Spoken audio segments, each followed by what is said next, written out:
सबसे सटीक विश्वसनीय तरीके से जिम्मेदारी निभाना, निडर हो आपके लिए सिस्टम से भिड़ जाना, आपके हर मुद्दे को मजबूती से उठाना, खबर को सिर्फ बताना नहीं, उसकी तह तक जाना।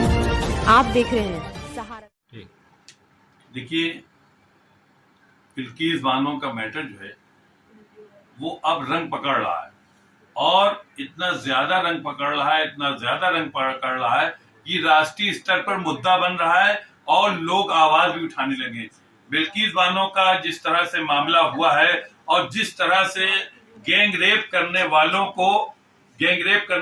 को बरी किया गया है, ये अपने में बहुत बड़ी बात है, जिसको लेके सामाजिक स्तर पे हो, राजनीतिक स्तर पे हो, हर तरह इसकी आलोचना हो रही है कि आखिर ऐसा क्या हो गया है और ये क्यों हो रहा है।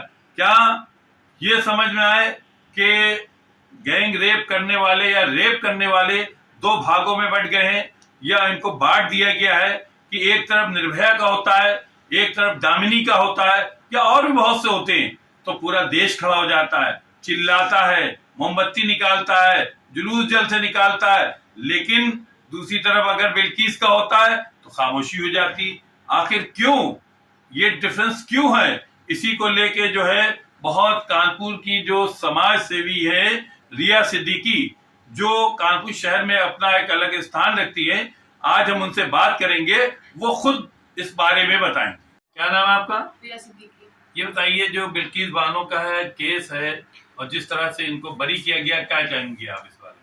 पहला तो मेरा एक सवाल रहेगा प्रधानमंत्री जी से कि जिस दिन हम सब आजादी का अमृत महोत्सव मना रहे थे, तो ये कैसा आजादी का अमृत महोत्सव है? और उसी दिन 15 अगस्त वाले दिन लाल किले से आपने नारी अपमान न करने का संकल्प लिया था, और उसी दिन बिल्किस बानो के 11 दोषियों को रिहाई दे दी आपने। ये किस तरीके का नारी असम्मान है? ये नारी अपमान नहीं, ये कैसा नारी सुरक्षा है? ये कैसी नारी स्वावलंबन है? ये नारी कैसा नारी सम्मान है? अब बातें तो इतनी बड़ी बड़ी हो थोड़ी लगती है चुनाव के टाइम पर कि अब की बार बहुत हुआ महिलाओं पर अत्याचार, अब की बार महिला सम्मान। कहाँ गया महिला सम्मान? ये कैसा महिला सम्मान है आखिर? और गोदी मीडिया के तो मुंह पे ताले पड़े हुए उसको लेकर के। अगर आदित्य त्यागी का आपके प्रवक्ता बैठ करके तुम कह देते हैं टीवी डिबेट में, तो उनको ये समझ आ जाता है कि महिला विरोधी है, उनको ये समझ आ जाता है कि ये अपमान है, मतलब अपना अपमान अपमान है। और बिल्किस बानो क्या महिला नहीं ना? एक उसका अपमान नहीं ना? 20 सालों से उसके दर्द को जो है फिर से उसके जख्म को जो है कुरेदने का काम करा है। 11 दोषियों को पहली चीज तो सजा मिलती नहीं ना, और 11 दोषियों को जो सजा मिली भी थी उम्र कैद की, तो उसको बिल्कुल रिहाई की आदेश दे दिया गया, उसको सजा जो है उसकी कम करवा दी गई। ये कैसा इंसाफ है? निर्भया हो, मनीषा हो, राबिया सैफी हो, हाथरस का कांड हो, उन्नाव का हो, दिल्ली हो, हजारों लोगों का हुजूम निकल आता है। क्या देश की बेटियां जब गोल्ड मेडल जीत करके आए, चाहे वो निखत जरीन हो, तभी उनके साथ सेल्फी खिंचवाई जाएगी? क्या बिल्किस बानो के दर्द को नहीं सुना जाएगा? उनके लिए आवाज कौन उठाएगा? लोग तो बहुत उससे कहते हैं कि मैं मुस्लिम का नेता हूँ, मैं दलितों का नेता हूँ, मैं हिंदुओं का नेता हूँ। आखिर महिलाओं का नेता कौन है? ये सवाल भी हम पूछना चाहिए उन महिलाओं से जो कहती हैं कि मैं महिला नेता हूँ, ये मैं उत्तर प्रदेश में महिला का जो है नेतृत्व करने आई हूँ, मैं महिला की लीडरशिप करने आई हूँ। कहाँ है नागिन डांस करने वाले?